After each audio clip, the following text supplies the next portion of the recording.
Baka naman isipin niyo na pag-alis namin dito tapos na lahat. Hindi. We will continue to monitor, we will continue to coordinate with the leaders, the local leadership, to make sure that maganda ang takbo ng ating rehabilitation and so. Umabot na sa 72 ang mga nasawi sa lindol sa Cebu. Ang iniwang pinsala sa mga Cebuano nakita mismo ng Pangulo. Puspusan na ngayon ang mga relief operation. Hindi raw titigil ang gobyerno hanggat hindi tapos ang rehabilitasyon. Pero ang ilan sa mga biktima hindi pa raw nakakabangon sa dating sakuna. Matapos ang Yolanda, lindol naman ang ininda. Magandang gabi, ako po si Pinky Webb. Ako naman si Willard Cheng. At ako si Corina Sanchez Rojas. Sa mga kaibigan nating Chabacano, buenas noche. Simulan na natin ang agenda.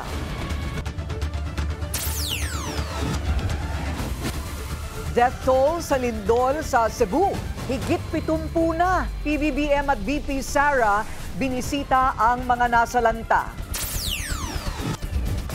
Exclusive, Pamilya Villar may kaugnayan din umano sa palpak na flood control project sa Silang Cavite. Imbes na makatulong, perwisyo pa raw ang dala ng proyekto. Sa gitna ng mga akusasyon laban sa kanyang pamilya, Senador Mark Villar pumalag. Hindi lang flood control. Bulacan, pinangangambahang may ghost classroom projects din. Libo-libong estudyante na pipilitang magsiksikan. Like father, like son, anak ni mining tycoon Joseph C. nagpapanggap din umano na Pilipino. Matapos ang higit 3 dekada, bilyonaryo Zobel de Ayala tatapusin na ang partnership sa Honda. At ama ni Meghan Markle itinangging na-trap siya sa Cebu kasunod ng mapaminsalang lindol.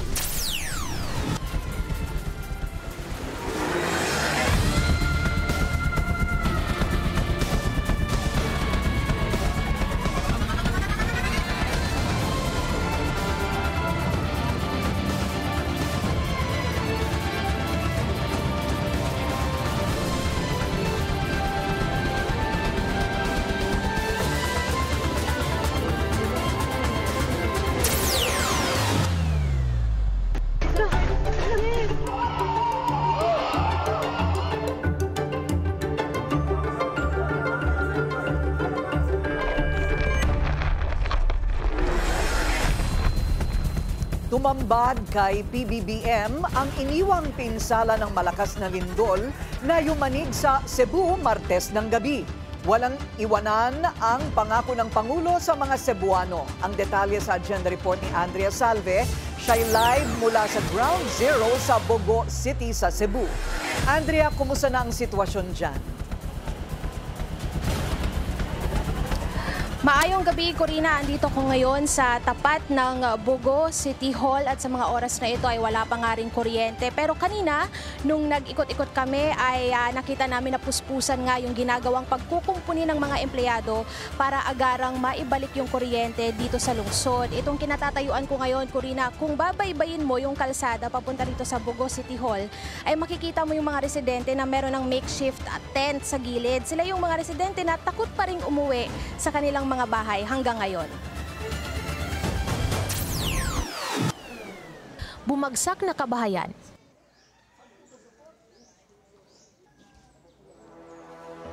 Gumuhong mga simbahan.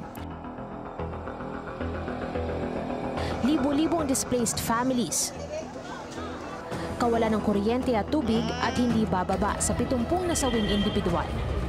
Ito ang agarang kailangang tugunan ni Pangulong Bongbong Marcos matapos na yanigin ng magnitude 6.9 na lindol ang Northern Cebu. Sa kanyang pagbisita sa Ground Zero ng September 31 na lindol, inanunsyo niyang magdodonate ang Office of the President ng financial aid sa buong probinsya ng Cebu sa apektadong lungsod at mga bayan.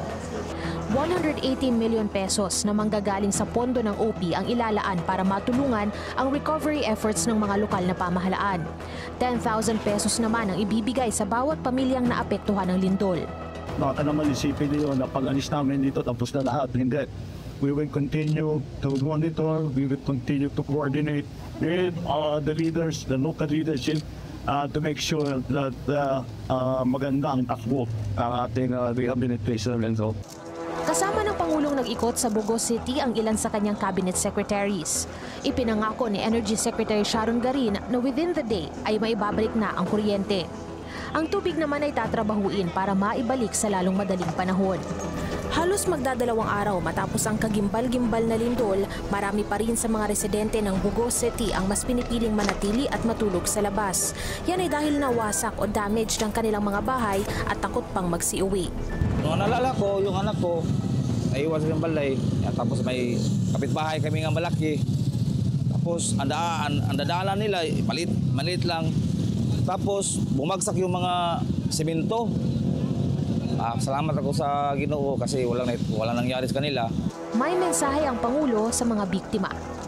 Hindi tayo mauubusan ng pagkain, hindi tayo mauubusan ng tubig para sa ating mga nakikitira. Inamadali na lang natin ang kanilang magiging presansya ng mga ngayon para na masilungan sila.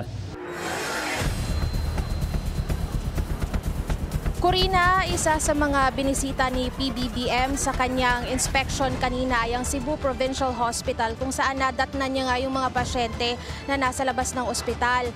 Kasama ni PBBM na nag-inspeksyon si DPWH Secretary Vince Dizon na may bitbit namang structural engineers. Kanilang sinuri yung gusali kanina at matapos nga yung ginawang pagsusuri ay agad na ipinag-utos din ni PBBM ang pagpapapasok sa lahat ng pasyente. Balik sa'yo, Corina. Balitaan kami, Andrea, na parang patuloy pa rin ang mga aftershocks, mga tremors na nagtutuloy. Totoo ba? Totoo, Corina. Sa katunayan, kaninang umaga, ilang beses nating naramdaman, lalo na pag naka-idol tayo, no, doon talaga natin nararamdaman yung pag-uga ng lupa. Ilang beses kaming na-alerto kanina dahil nga yung site na in-inspeksyon ni PBBM, doon yung Yolanda Village housing, doon yung mga kabahayan or may isang hilera ng bahay doon na bumagsak dahil sa lindol. Corina. Ayun, kaya siguro ayaw pang bumalik sa mga bahay ang mga tao, ano, dahil meron pa rin nararamdaman. Maraming salamat. Nag-uulat ang live mula sa Bogo City sa Cebu. Andrea Salve. Sa tabi ng kalsada, nagpapalipas ng gabi ang mga biktima ng lindol sa Cebu. May uuwian man daw kasi silang bahay o wala, banta pa rin ang mga nararanasang aftershocks. Narito ang agenda report ni Mary Ann Uy. Dito sa tabi ng kalsada, ilang metro lang ang layo mula sa bumagsak na City Hall sa Bogo, ang temporary shelter ng mga biktima ng lindol mula sa barangay Pulambato. Naglisod na may ugon. Sinariwa ni Nelgen May Montemor ang gabi ng lindol, nasa bahay siya ng Yumanig. Inalala niya ang kanyang mga magulang na nasa tabing dagat at ate niya na buntis. Walang ibang bitbit ng lumikas kundi ang imahe ng Santo Niño. Galakaw na yung taon, hindi sa asami naabot niya. Lisod kaayo lisod kayo sakyanan ma'am, way rescue. Akong ate kay buntis man siya.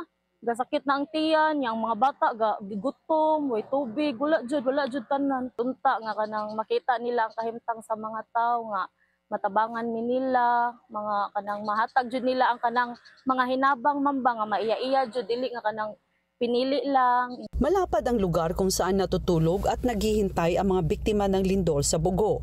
Dito ang anila mas ligtas na lugar lalo na't nagkakaroon pa ng aftershocks. Pagkain at tubig at maayos na higaan ang ilan lang sa kanilang hiling. Problema pa ang ulan at tinding init. Si Governor Pam Baricuatro tiniyak na walang hindi mabibigyan ng tulong. I'm happy about it. Even the chief of hospital was very happy. Kawawa yung mga kababayan natin, no? So we have to fix the fastest possible time itong hospital, no? Kasi kawawa yung mga na-injure, may baby pa, 5 days old, no? I mean, we have to find a way to fix the hospital. Pero importante lang, ma-assess muna kasi delikado pa, may aftershock pa, no? So, sabi ko lang sa mga pasyente, konting tiis lang. Samantala, kahit gabi na, bumuhos sa mga donasyon na natanggap sa Bogo Provincial Hospital. Dito rin sa Capitol Grounds, dagsa ang mga pribadong individual at iba't ibang mga estudyante dahil wala ngang klase, narito sila ngayon upang tumulong sa pag-repack ng mga relief goods tulad na lamang nito mga tubig, mga containers, noodles at bigas. Dadali ng mga ito sa warehouse ng Capitol at mula doon ikakarga ng isang truck patungo doon sa Bugo City.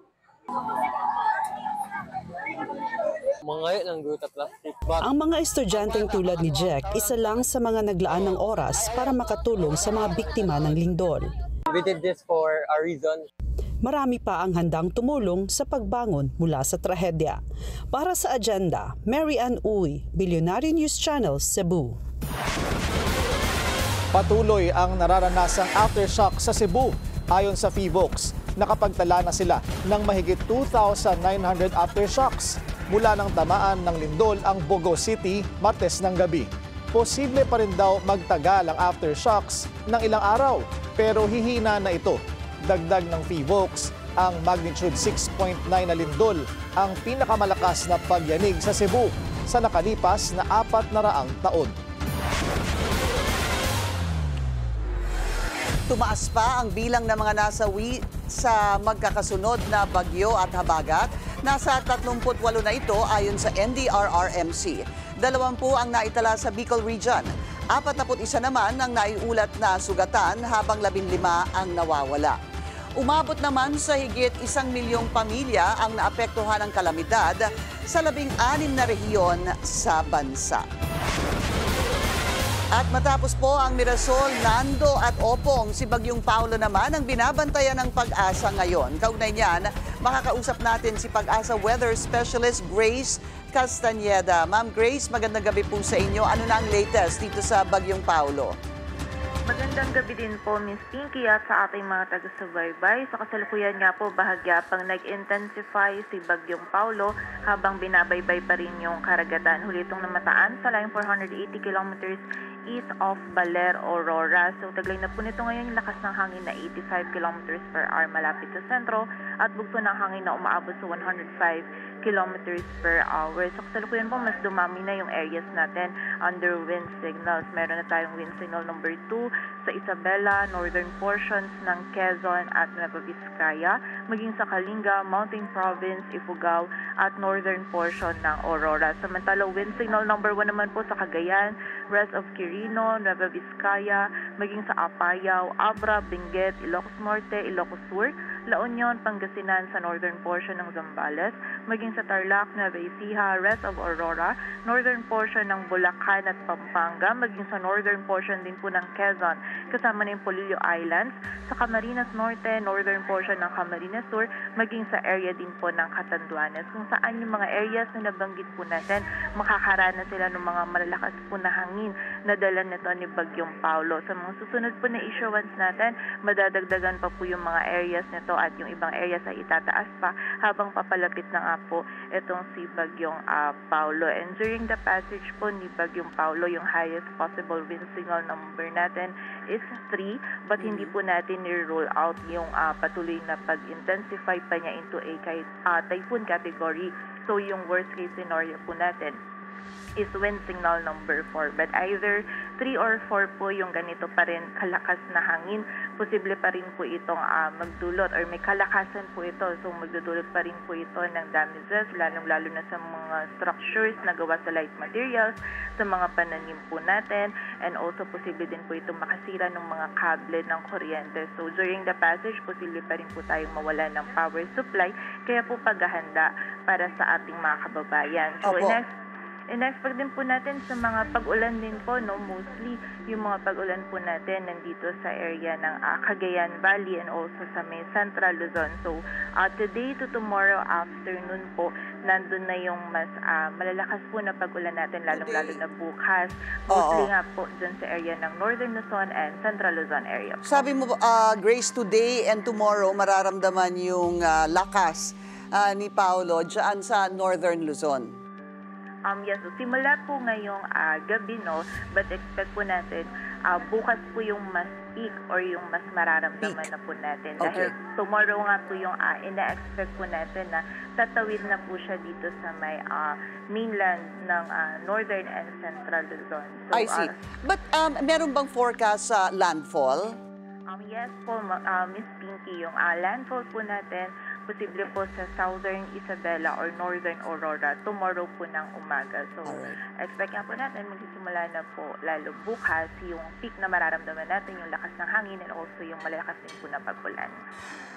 Grace, yung pwede ba natin malaman ano ang magiging lagay ng panahon sa Cebu?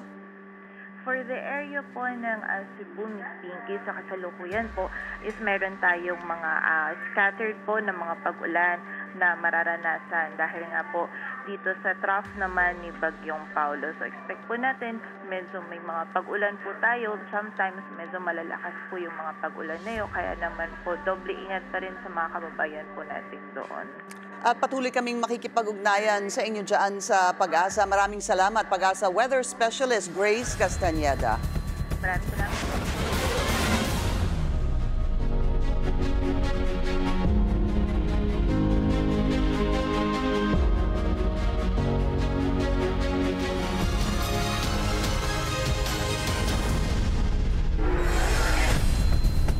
Nagsumite na ang COA ng karagdagang fraud audit report sa ICI kaugnay ng 4 na ghost flood control project sa Bulacan. Napuna ang mga proyekto sa ilalim ng DPWH Bulacan 1st District Engineering Office dahil sa hindi tugmang project sites at mga nawawalang dokumento. Kabilang sa mga kontratistang sangkot ang Sims Construction na may hawak ng 2 proyekto na nagkakahalaga ng higit 185 million pesos sa Baliwag at Pulilan, Bulacan. Isang ghost project din ng top-notch Catalyst Builders ang natagpuan sa Plaridel na nagkakahalaga naman ng higit 69 million pesos. Higit 96 million pesos naman ang nadiskubring ghost project sa Baliwag sa ilalim ng 888 Construction and Supply. Kabilang sa mga liable ang may-ari ng mga kontraktor na sina Sally Santos, Yumir Villanueva at Wilfredo Natividad at dating District Engineers Henry Alcantara at Bryce Hernandez. At bukod sa flood control projects, posibleng ghosted din ang mga classrooms sa Bulacan. At dahil kulang ang mga silid-aralan, ang mga estudyante nagsisiksikan. Yan ang agenda report ni Pierre Pastor. 24 classrooms lang para sa kulang-kulang 3,000 high school students. Ito ang sitwasyon sa Muzon High School sa San Jose del Monte, Bulacan. Shifting ang klase nila mula 6 a.m. hanggang 11:30 ang morning batch, 12 to 6 p.m. naman ang afternoon batch. Masikip at mainit ang classrooms ayon kina John Jacob, grade 8 at John Ezekiel, grade 9. Piti na din daw sila sa pinaiksing mga lessons. Certain po yung klase, parang nagagahulgol po kami kasi pag tapos po ng klase, magsasend pa po ng video sa bahay para mag-self-study po kami.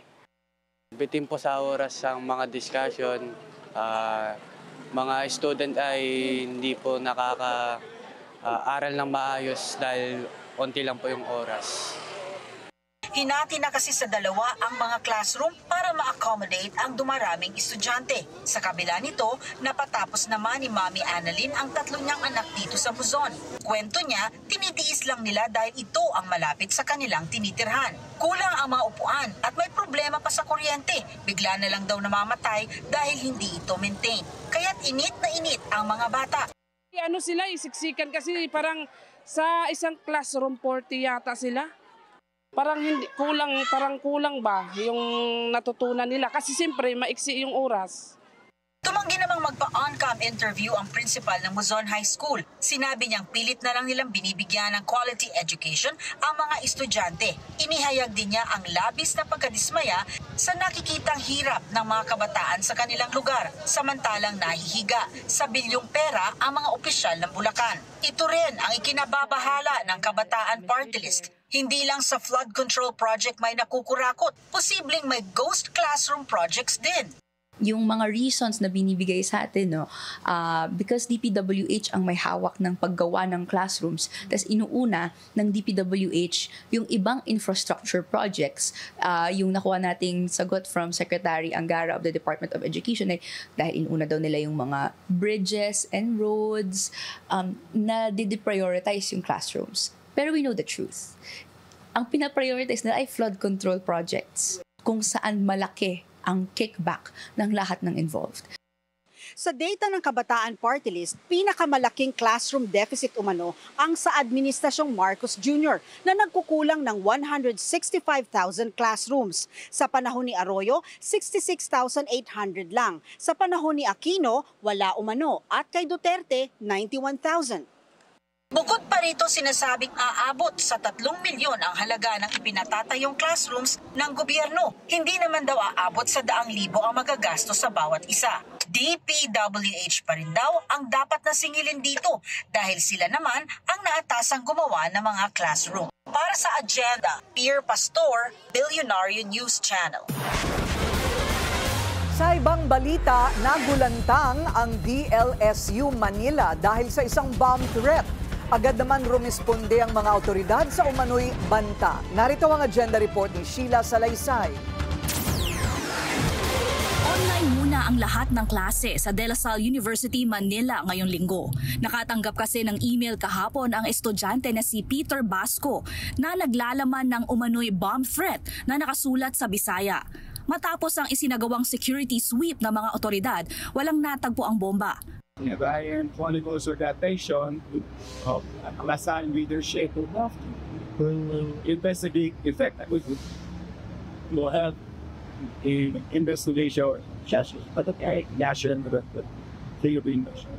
Hinala ni Manila Mayor Isko Moreno, isang practical joke lang ang umano'y banta.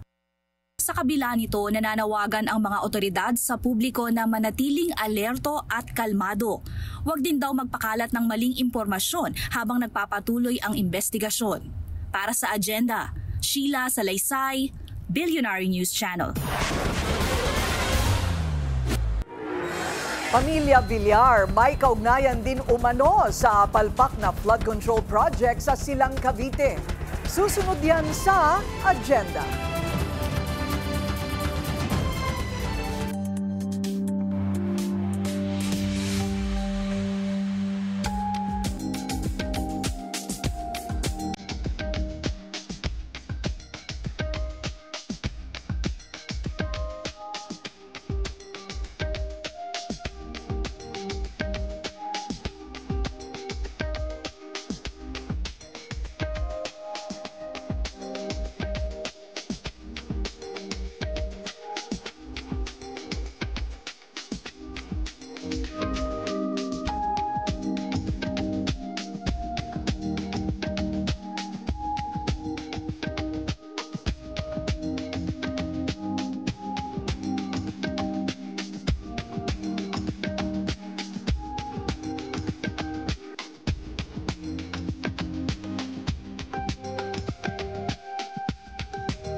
At traffic check muna tayo ngayong Huwebes. Sa Commonwealth, Tandang Sora, light to moderate ang daloy ng trapiko sa northbound lane.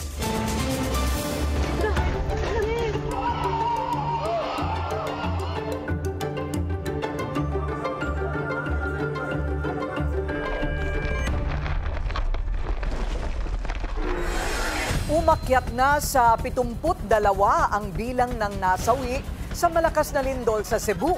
Halos 300 din ang sugatan ayon sa NDRRMC.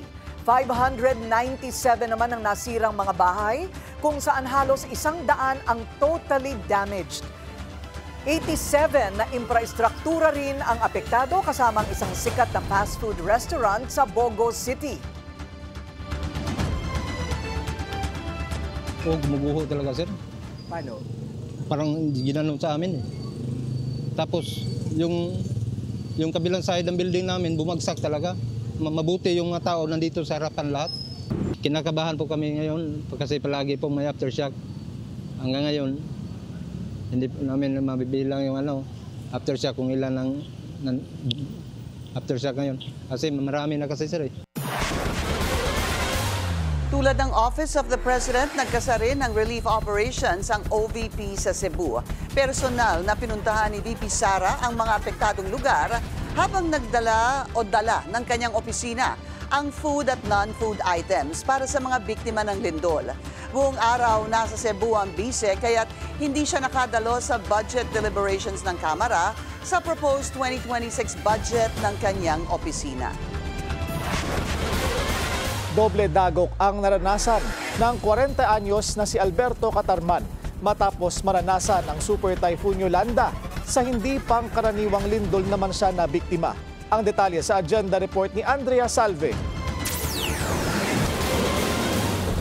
Super Typhoon Yolanda noon, magnitude 6.9 na lindol ngayon. Higit isang dekada ang pagitan. Hindi inaasahan ni Alberto Catarman na sa sarili niya pang bahay na itinayo matapos ang pananalasa. Nang bagyong Yolanda siya matatakot. Kwento niya, ngayon lang niya naranasan ang ganito kalakas na lindol sa loob ng 48 taon sa Bogo City.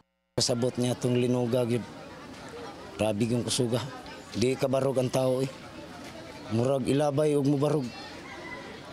Mulakaw ka, di kakalakaw. Muramang kag gisuyop og magnet.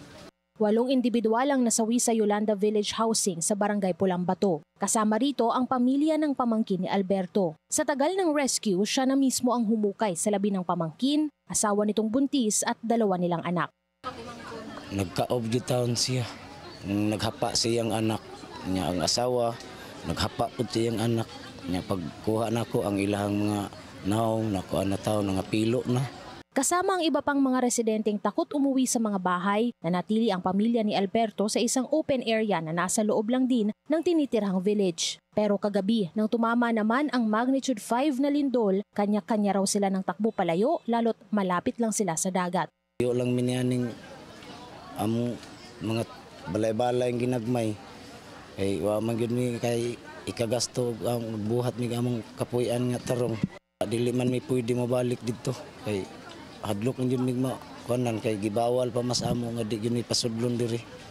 Hindi agad nakarating ang tulong sa mga residente ng Yolanda Village. Marami sa kanila ang walang mapagkunan ng pagkain at malinis na tubig. Pagkatapos ng pagbisita ni Pangulong Bongbong Marcos kanina, saka rin dumating ang family food packs mula sa DSWD. Malaking tulong ito sa pamilya ni Alberto at sa maliit na komunidad nila sa Bogo. Pero sa kabila nito, panalangin pa rin nila ang mas mabilis, mas malaki at pangmatagalang tulong. Para sa agenda, Andrea Salve, Billionaire News Channel.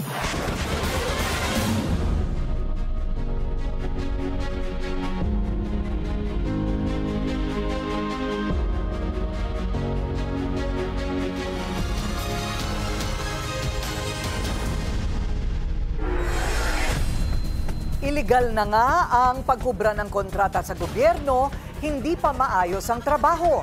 Isang flood control project sa Cavite ang hindi na nga raw mapakinabangan, perwisyo pa ang iniwan. Ang kontraktor nito, konektado umano sa bilyonaryong pamilya ng mga Villar. Narito ang exclusive agenda report ni Joash Malimban. Tila nakabiti na lang ang ilang mga bahay na ito sa Barangay Sabutan, Silang Cavite.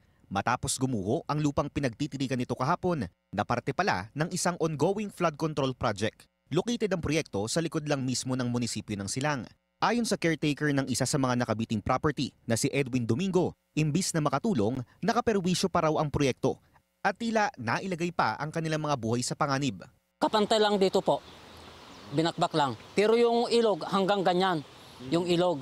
pero inatabunan lang kung may magtatrabaho para makaangat yung loader nila. Kini-question lang namin po, mataas naman dito sa banda sa amin, bakit nila linagyan ng plug control na bakbak sila ng bakbak ng lupa. Hindi naman kailangan na kwan dito sa banda namin, hanggang dun sa baba, hanggang dun sa taas. Ganito naman kataas. Binisita ng Billionaire News Channel ang exact project site. Ayon sa DPWH banners na nakadisplay sa labas nito, Phase 3 and Phase 4 ang proyekto ng revetment along Imus River. Worth 47.5 million pesos each ang dalawang kontrata o may kabuang 95 million pesos. Joint venture ang dalawang kontrata. Hawak ng Motion Trade Development Corporation at Omnicon Builders ang Phase 3 ng proyekto. Nauna nang inireport ng Billionaire News Channel na konektado sa pamilyang Villar. Ang Phase 4 naman, Omnicon Builders muli at isang 01 Construction and Trading Incorporated ang may hawak. Ayon sa kinonsultang engineer ng Billionaire News Channel, may ilang red flags ang itinatayong proyekto. Una, missing or damaged ang filter layer na kinakailangan umanong ilagay sa ilalim ng revetment para hindi gumuho ang lupa. Una nang inireport ng Billionaire News Channel ang karugtong na proyekto nito noong Agosto. Gibagibang revetment structures worth 98.9 million pesos na gumuho sa paligid ng Imus River. Wala pang isang taon matapos itong maitayo. Ikalawang red flag daw ang improper backfiling kung saan parang binuhusan agad ng semento ang proyekto kahit na nakalabas pa ang mga bakal. Ikatlo, deformed at improperly placed umano ang mga ginamit na bakal na posibleng magdulot ng mabilis na pagkasira. Yan, medyo substandard. Kaya walang kwenta. Mga ng gobyerno natin dito. Likod pa mismo ng munisipyo ng Silang. Sinubukan namin kausapin ng engineer sa project site para isangguni ang mga reklamo ni Edwin. Pero tumanggi itong magbigay ng statement. Sa halip, binidyohan at kinanang litrato ang BNC News team na bumisita sa project site. Sinubukan din namin kunin ang panig ni Cavite 3rd District Engineer Donnie Cuna. Pero aniya, central office lamang maaaring humawak ng media interviews. Willing din daw silang makipag-cooperate sa ICI sakaling mapatunayang may anomalya sa kanilang mga proyekto. Una nang sinabi ni Justice Secretary Boying Remulla na iimbestigahan na rin ng DOJ ang pamilyang Villar dahil sa umano'y prohibited interest. Yan ay matapos iulat ng BNC na ang mismong first cousin ni Senator Mark Villar na si former Las Piñas Councilor Carlo Aguilar ang may-ari ng Motion Trade at INE Construction na nakakubra ng bilyon-bilyong pisong kontrata sa DPWH. Samantalang ang Omnicon Builders na ang malaking bulto ng mga kontrata ay makikita sa Las Piñas at Cavite, konektado naman sa kanilang close allies sa politika. Para sa agenda, Joash Malimban, Billionaire News Channel. Sinagot na ni Senador Mark Villar ang alegasyong kinakaharap ng kanyang pamilya kaugnay sa flood control scandal. Una nang binalita ng Billionaire News Channel na nakakubra ng 18.5 billion pesos na kontrata ang ultra-bilyonaryong Villar family at kaalyado sa Las Piñas. Ayon sa DOJ, iniimbestigahan na rin ito ang pamilya dahil sa posibleng conflict of interest. Pero giit ng senador at dating DPWH Secretary, wala siyang direct at indirect ownership o controlling interest sa anumang kumpanyang may kontrata sa ahensya. Itinanggi rin niyang may kamag-anak siya na nakakuha ng kontrata mula 2016 hanggang 2021 noong siya ang kalihim ng DPWH. Suportado raw ni Villar ang kahit na anong investigasyon sa issue. Nagsalita na si Baguio City Mayor Benjamin Magalong matapos umano siyang ma-ease out bilang special advisor ng ICI. Sa Senate hearing ngayong araw, tila may pasaring ang alkalde kay Palace Press Officer Claire Castro na minaliit umano ang kanyang papel sa flood control investigation. Kumbinsido si Magalong na may natamaan sa kanyang trabaho nang tangkain niyang isiwalat ang nasa likod ng multi-billion peso skandal. Posible raw na may nakanti siya kaya idinadawit siya sa questionableng tennis court sa Baguio City na na-award sa mag-asawang Diskaya. In fact, sila nga yung gumawa ng workaround nun na legal advisor investigator. Pero inis out na ako nun eh. Tinanggal na nila lahat. And then suddenly, here comes a below the belt naman na accusation na ay dahil merong project si Diskaya doon at maanomalyang tennis court. Ay, sobra na yan. Yun na hindi ko matake. Di ba? Parang pinapalabas mo pa na korap ako. Ay, dyan na, mag-aaway na tayo dyan. So nonetheless, I think I struck a nerve. No? I don't like to expound further, but I believe I struck a nerve or several nerves na they panic at kaya ganun ngayon nangyari. Economic growth ng Pilipinas bahagyang bumagal ayon sa IMF. Susunod yan sa agenda.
Traffic check ulit tayo ngayong Webes sa Elliptical Road sa Quezon City. Maluwag ang daloy ng mga sasakyan.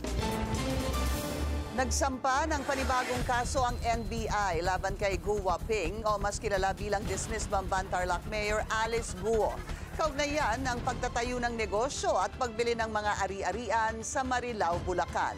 Batay sa investigasyon, si Guo at ang mga kapatid niyang sina Gu Jianzong at Lin Wenyi ang pangunahing incorporators ng ilang kumpanya kung saan nagdeklara sila bilang Filipino citizens sa Articles of Incorporation kahit sila ay Chinese nationals.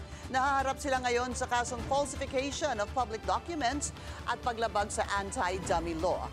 Kasalukuyang nakakulong si Guo sa Pasig City Jail dahil sa patong-patong na kaso kasama ang human trafficking at money laundering.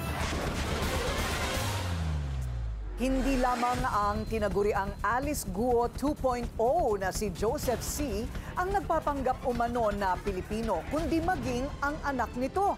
Sa privilege speech sa Senado, ipinakita ni Senador Risa Hontiveros ang valid Chinese at Filipino passports na hawak ni Johnson Kai Chen.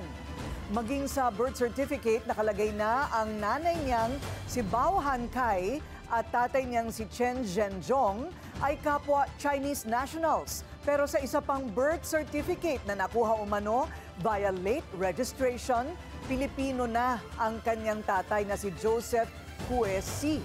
Una nang isiniwalat ng senador ang dokumentong nagpapakita na si Joseph C. at ang national or Chinese national na si Chen Zhongzhen ay iisa lamang. Sa kabila ng release order ng korte, nasa kustudiya pa rin ng Bureau of Immigration ang mining tycoon na naaresto sa NAIA noong Agosto. Tuloy ang pagdinig sa kasong graft ni Senator Jinggoy Estrada kaugnay ng 10 billion peso pork barrel scam. Ayon sa Sandigan Bayan, hindi otomatikong nadidismiss ang kaso kahit na basura na ang unang plunder case ng senador. Nininaw din ng anti-graft court na walang double jeopardy dahil magkaiba ang mga elemento ng dalawang kaso. Bagamat absuelto sa plunder, napatunayang guilty si Estrada sa 1 count of direct bribery at 2 counts of indirect bribery. Isa siya sa ilang mambabatas na naglagak umano ng kani-kanilang pork funds sa ghost projects ng dummy non-government organizations ng negosyanteng si Janet Lim Napoles.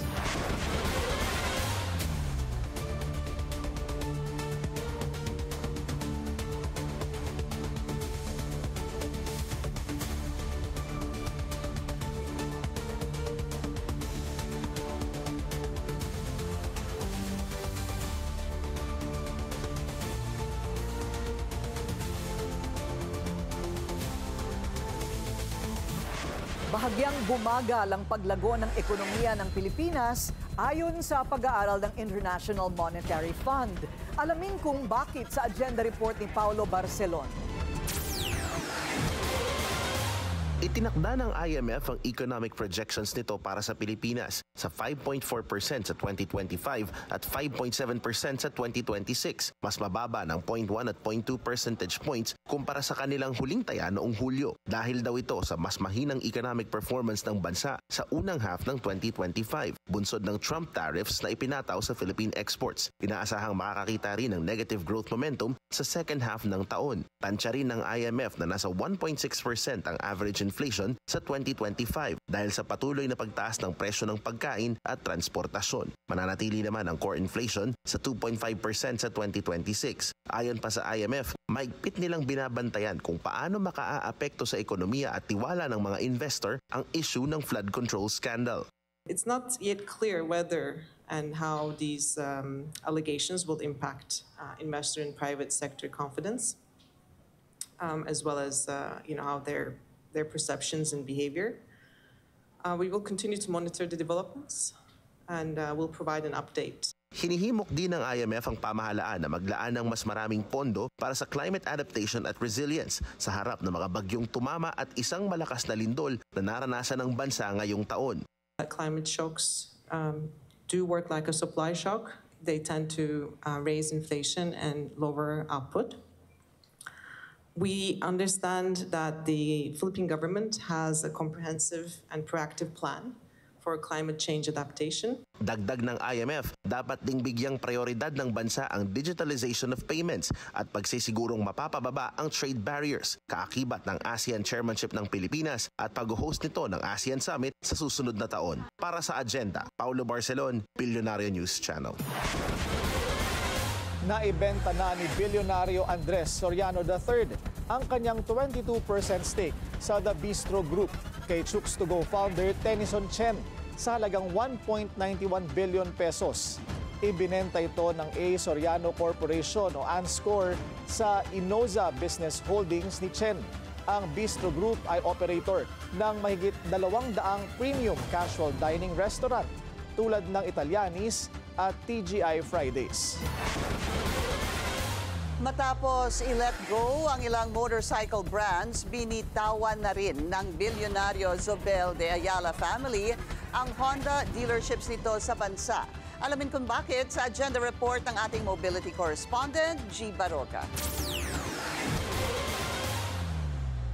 Inanunsyo ng Ayala-led AC Mobility at Honda Cars Philippines ang pagtatapos ng partnership nila matapos ang 35 years. End of the road man, no hard feelings ang dalawang kumpanya sa isa't isa na nakatuon ngayon sa kani-kanilang growth at innovation strategies. Taong 1990 na magsimula ang partnership nila sa pagbubukas ng Honda Cars Makati na pinakaunang dealership din ng brand sa bansa. At sa loob ng 3.5 dekada, umabot sa higit 220,000 vehicles ang nabenta ng Honda dealerships under Ayala. Ayon kay Bilyonaryo Heir Jaime Alfonso Zobel de Ayala, grateful at proud sila sa partnership at ang pagbabagong ito ay reflection ng kanilang focus sa sustainable mobility at electrification. Committed naman ng Honda na magkaroon ng seamless transition sa pagitan ng iconic dealership ng Ayala at ng dealer partners nila, pati na rin ang sustainability goals nito sa pamamagitan ng pagdadala rin ng electrified vehicles. Sa huling bahagi ng taon, mag-uumpisa ng mag-turnover ang Ayala ng management at operations pero mananatili silang operator hanggang December 31. Sa ngayon, mayroon pa ring Isuzu dealerships ang Ayala at nananatiling distributor ng Kia at BYD sa Pilipinas. Para sa agenda, G. Baroga, Bilyonaryo News Channel. Ama ni Meghan Markle itinangging natrap siya sa Cebu kasunod ng mapinsalang lindol. Susunod yan sa agenda.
Isa pang traffic check ngayong Thursday rush hour sa EDSA Mega Mall, moderate to heavy ang daloy ng mga sasakyan sa magkabilang lane.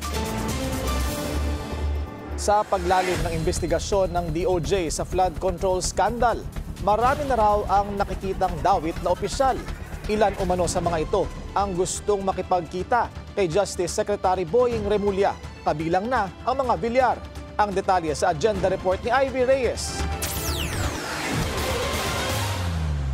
Matapos i-anunsyo ng DOJ na iimbestigahan nila ang mga bilyar kaugnay sa mga flood control projects sa kanilang baluarte na Las Piñas, na inireport ng Billionaire News Channel, nakatanggap daw ng request si Justice Secretary Jesus Crispin Remulla mula sa pamilya.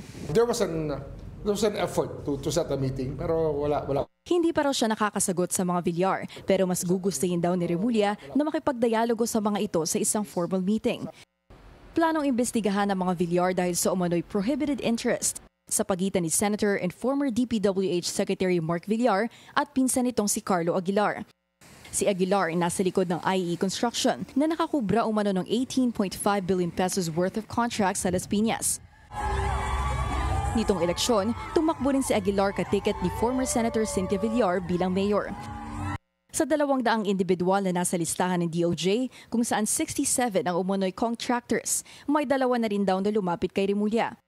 Pero pag-uulit ng Justice Secretary, hindi na siya nakikialam sa case build-up, kaya hahayaan na lang niyang maipatawag ang mga ito sa mga formal na pagdinig. Samantala, wala pa ring balita ang ahensya kung nasaan na ang surprise witness ni Senator Rodante Marcoleta na si Orly Goteza. Ayon kay Senate President Pro Tempore Panfilo Lacson, maaaring maharap sa perjury si Goteza sakaling mapatunayang peke ang notarized affidavit niya. Para sa agenda, Ivy Reyes, Billionaire News Channel. Magkakaroon na rin ng digital transactions ang financial service company na Western Union matapos itong ilunsad ang sariling app. Silipin natin sa agenda report ni Paolo Barcelon. Mas pinadali na ang pagpapadala at pagkuha ng pera gamit ang inyong smartphone. Inilunsad na kasi sa Pilipinas ang bagong two-way money transfer app ng Western Union, ang kauna-unahang global market nila para sa digital remittance. Ibig sabihin, ang pagpapadala at pag-receive ng pera pwede na sa isang tap lang. Basically, you could pull from any bank account and use that as payment and as a source of funds so that you could send it abroad. The OFW is at our heart, right? So it's very important for us to serve them. And I think the combination of those features would really help us here in the Philippines. Katuwang ng Western Union ng Philippine Banks at e-wallet sa pamamagitan ng QRPH para mapadali ang fund transfer services ng ating mga kababayan. Pinadali rin ang paraan ng Pinoy freelancers na mabayaran dahil suportado ng Western Union ang iba't ibang currencies worldwide. Umabot sa $38 billion ang remittances na pumasok sa Pilipinas noong 2024. Nangunguna ang US, Canada, Middle East at Australia sa mga bansang pinagmumulan at pinatutunguhan ng transactions ng Western Union sa Pilipinas. Sa kabila raw ng digital pivot ng kumpanya, mananatili pa rin daw ang kanilang stalls sa iba't ibang bahagi ng bansa dahil malakas ang kanilang retail presence sa bansa. Access to cash, access to retail remains extremely important, particularly around the rural areas and the provinces. So we don't expect digital to cannibalize our retail. On the contrary, we do think that the sum of the two channels will bring more customers to our brand.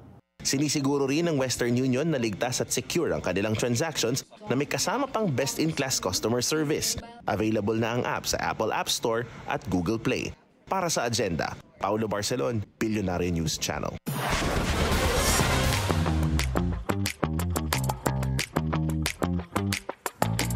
Itinanggi ng estranged dad ni Duchess of Sussex, Meghan Markle, na natrap siya sa hotel room sa Cebu following Tuesday's earthquake. Sa post kasi ng kanyang daughter na si Samantha, her father daw was stuck on the 19th floor and can't walk.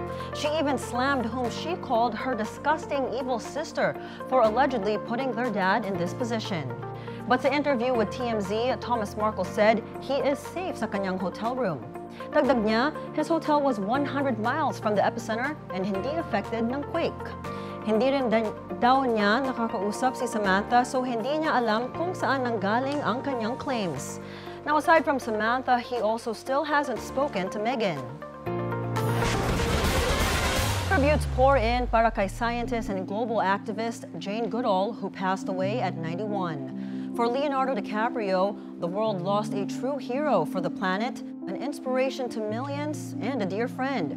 Challenge din niya ang kanyang followers to carry the torch for her in protecting our shared home.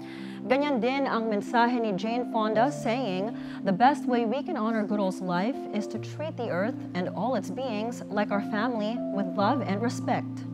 Giit naman ni Michael Douglas about his fellow UN Messenger of Peace, her legacy will forever be remembered. Ayon sa Jane Goodall Institute, she died of natural causes. Her groundbreaking research on primates transformed the world's understanding of animal behavior and helped shape global conservation policy. The Villar clan welcomes a new bundle of joy. Susunod yan sa agenda.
Traffic check ulit tayo ngayong Huwebes. Sa EDSA White Plains, moderate ang daloy ng mga sasakyan on both lanes.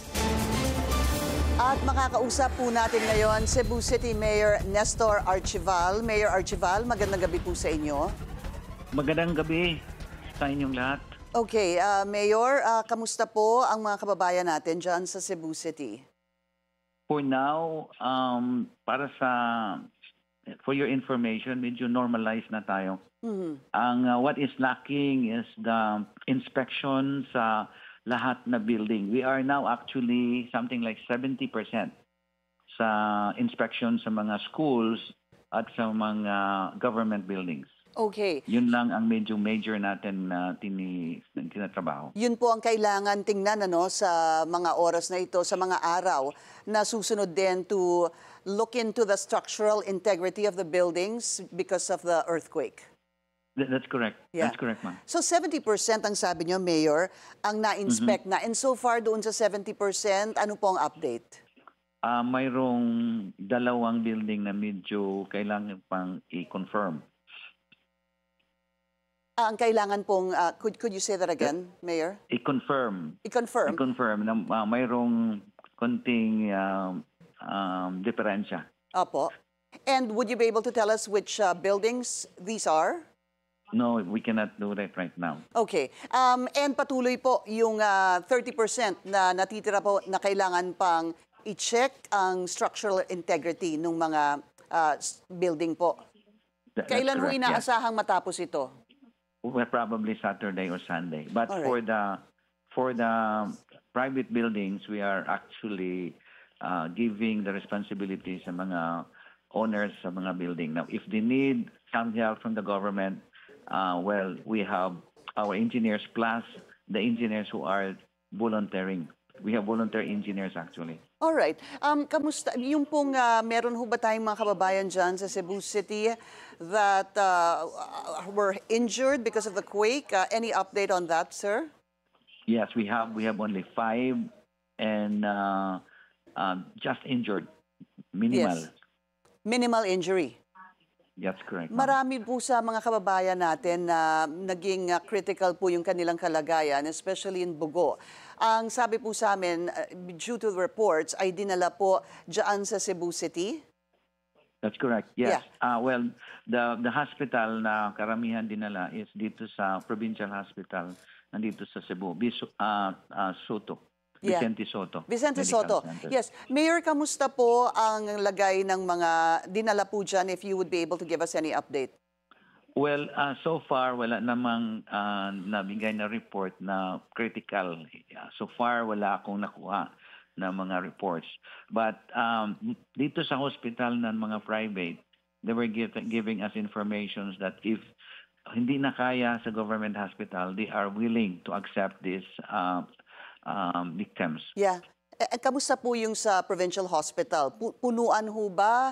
Meron ho bang kailangan? Any needs? So far, itong hospital na provincial hospital, ito yung one of the best hospital na nandito sa Cebu City. So far, wala kaming nakulang because we're coordinating with them. So kung mayroon, at least we are very willing to help. In fact, ang Cebu City ngayon, nag-focus yung attention natin sa mga pagtulong dito sa mga areas, Municipality of Bugo, Municipality of Daan Bantayan, Midilian, San Remigio, and yeah, these are about 5 to 6 municipalities. Nagtutulungan na lang po, no, doon sa, especially doon sa mga talagang tinamaan ng lindol. Okay, so there are no urgent needs dyan po sa Cebu City, Mayor Archival? Yeah, so far, sa awa ng Diyos, wala. We're sending actually 3 of our ambulances and our 12 medical personnel para mag-assist doon. Saka yung mga water tank natin, we're sending about 5 water tanks para mag-assist kasi problema na tubig sa pangkaligo at saka washing. Matanong ko na rin po kayo, Mayor, yung Mactan-Mandaue Bridge, yun po yung naging viral sa social media. Yung meron pong kotse na may dashcam na nakunan po yung pagyanig at kung saan nakita din po yung ilang mga kababayan natin na nakasakay sa motor ay napatigil po dahil nga sa lakas ng lindol. How is the Mactan-Mandaue Bridge, Mayor? So far, we don't have reports na hindi nila pinadaan. Siguro during the time na right after sa lindol, there was this parang checking.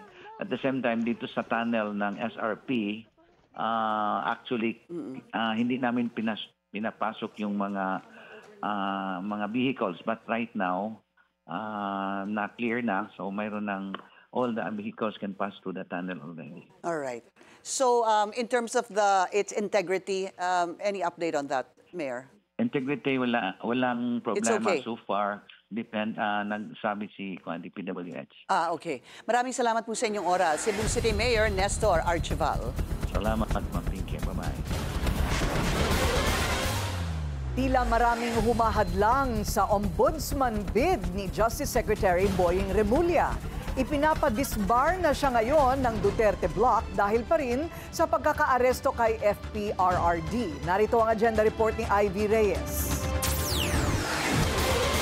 Matapos maabsuelto sa ombudsman, muling sinampahan ng kaso ng Duterte Block ang kampo ng gobyerno, kabilang ang tumatakbong ombudsman na si Justice Secretary Jesus Crispin Remulla. Sa pagkakataong ito, disbarment case na ang inihain laban sa kalihim. This is related with the kidnapping as well as expulsion of former President Rodrigo Roa Duterte towards The Hague, Netherlands.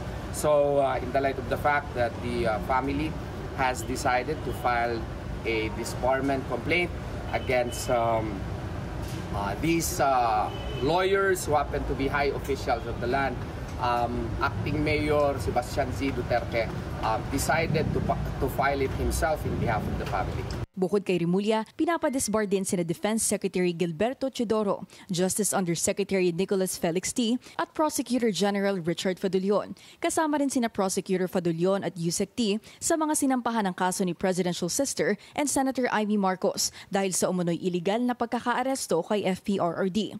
Kung dati, kidnapping ang termino ginagamit ng Duterte allies, ngayon, tinawag ni Attorney Israelito Torion na expulsion patungong Netherlands ang nangyaring pagkakaaresto. Nilabag umano ng mga abogado at opisyal ng gobyerno ang Canons of Professional Responsibility o ang Code of Ethics na mga abogado. Si Davao City Acting Mayor Sebastian Baste Duterte ang petitioner ng latest case na ito. Si SOJ Remulla naman hindi na nagulat sa panibagong kasong isinampa ng Anyay Davao Group. This is not the first case he filed. He's been filing cases. So, wala, expected lang yun. Sir, bakit niyo po nasabing expected? Kasi he lawyers for the Davao Group. Si Torion, iginiit na wala itong kinalaman sa ombudsman bid ni Remulla. Pero, will this block the application? Hopefully. Kung pumalyaman ang application ni Remulla, kagagawan daw ito ng sarili niyang mga aksyon. Ang gusto raw ng Duterte block accountability. Ang administrasyon naman, naniniwala ang pagkakaaresto ni FPRRD ay nasa ngalan ng hustisya. Para sa Agenda, Ivy Reyes, Billionaire News Channel. Tatlong kinatawan mula sa iba't ibang grupo ang uupo sa Kamara matapos makansela ang registration ng Duterte Youth Party List. Ang isa sa kanila, balik Kongreso at sangkot sa umunoy pambubugbog noong ng neophyte congressman pa lang noong 2019. Ang detalye sa Agenda Report ni Joash Malimban. Proklamado na ang tatlong party list representatives na uupo sa tatlong iniwang seats ng Duterte Youth matapos makansela ang kanilang registration. Kabilang dyan sina Abono Party List Representative Robert Raymond Estrella, ang Probinsyano Party List Representative Alfred Co. de los Santos at Murang Kuryente Party List Representative Arthur Yap. Ayon kay COMELEC Chairman George Garcia, sinunod ng poll body ang ginawang computation sa Anwaray versus COMELEC at Banat versus COMELEC cases. Imbis na i-redistribute ang seats sa mga naiproklama ng panalo. Yang desisyon na yan ng Commission ng National Board of Canvassers ay naging resulta ng rekomendasyon ng Law Department ng aming komisyon. Sa ilalim ng Republic Act No. 7491, ginawa ang party list system para magkaroon ng oportunidad ang mga marginalized and underrepresented sectors sa paggawa ng batas. Pero ayon kay Justice Secretary Boying Remulla, sa loob mismo ng House of Representatives, mayroong at least 67 proven contractors o yung mga kongresista na kontratista rin pala ng pamahalaan at may prohibited interest. Sa pagsusuri ng Billionaire News Channel, si Alfred de los Santos, konektado rin sa flood control contractors ng DPWH. Nakapangalan sa kapatid niyang si Raymond de los Santos ang WCS Construction at ang RCDS Construction and Supply. Ayon sa sumbong sa Pangulo website, nakakubra ang RCDS Construction ng 5 flood control projects mula 2022 na aabot sa halagang 243.5 million pesos. Isa naman ang na-award sa WCS na aabot sa 102.2 million pesos. Samantala, ang Ware Enterprises and Development Corporation naman nakapangalan sa isang Maria Gracia de los Santos ayon sa datos ng Philippine Contractors Accreditation Board o PICAB. Mula 2022, nakakubra ito ng 6 na flood control contracts na aabot sa 377 million pesos. Lahat ng flood control projects na ito matatagpuan sa Albay. Sa kabuuan, aabot ang halaga ng proyekto sa 723 million pesos mula 2022. Hindi pa kasama riyan ang iba pa nilang infra projects sa DPWH. Kasalukuyan pang kinukuha ng Billionaire News Channel ang pahayag ni Congressman De Los Santos na dati na ring nasangkot sa kontrobersya noong 18 Congress. Matatanda ang natuklasan ng Politico.com na nanapak ng isang waiter sa Big's Diner sa Legazpi City, si De Los Santos noong July 7, 2019. Ilang araw matapos niyang maupo bilang congressman for the first time. Ayon sa sworn statement ng waiter, bigla na lamang siyang sinuntok ni De Los Santos matapos magkaroon ng tensyon dahil hindi umano nagustuhan ng kongresista ang asta ng service crew. Dagdag pa ng waiter, tila under alcohol influence daw si Congressman De Los Santos noong nangyari ang insidente. Para sa Agenda, Joash Malimban, Billionaire News Channel.